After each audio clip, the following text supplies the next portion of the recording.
The preset brushes are great, but what if you prefer other settings that you want to use over and over without making adjustments to your brushes each time? It's easy, but the steps may not be that obvious. So let's take a look at our basic brush setup. I just opened up any file. You don't need to worry about any exercise file. Just open up Storyboard Pro and you can play with some of this yourself. So let's take a look at a standard 25 pixel texture brush.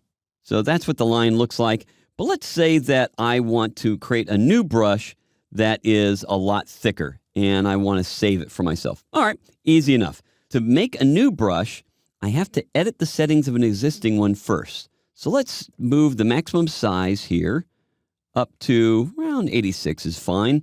And I want the flow to be a lot darker. I want my line to be closer to black. So I'm going to take that up to around 90. All right, so this is what my new brush is going to look like. All right, that's great for filling in some dark areas. Once I'm happy with it, I'm going to then click on right above my presets. You see this little button with a pencil-looking thing with a plus above it? That's Add New Brush. So it's going to ask me to name a brush, and I'm going to call this Mark 86. So it's 86 pixels wide, and I'm going to click OK.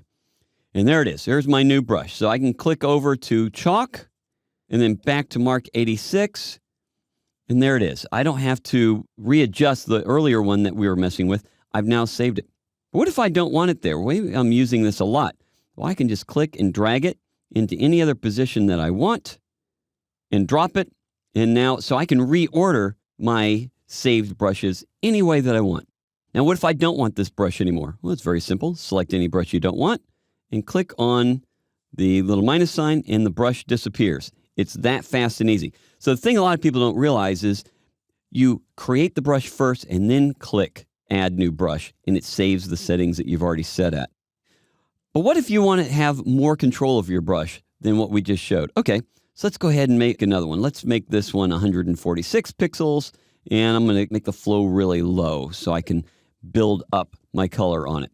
Well, I can add a lot more to it by clicking on this arrow to the right of what the brush would look like. And now I've got minimum size as well as maximum.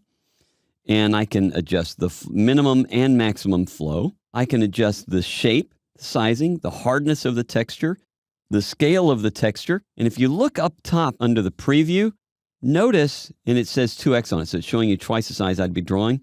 As I move my texture scale low, it gets very detailed, and it gets to be a much bigger texture as I scroll to the right. And I can actually change the texture that I'm using here as well. Now, as far as the textures, you can use black and white or color images. Now, Storyboard Pro does not take advantage of color in a texture. It builds an alpha based on the light and dark of any texture you use. So you can create your own texture any way that you want. And once you're happy with it, then we click on New Brush. I'm just going to name this Test. Click OK. And there's my test brush, the one we just built. And there it is. Completely different looking line than the one that we worked with before. Let's say I want to rename this one. So any brush you want to rename, just select it. And I've got my brush menu drop down here in the corner. And I could just click on Rename.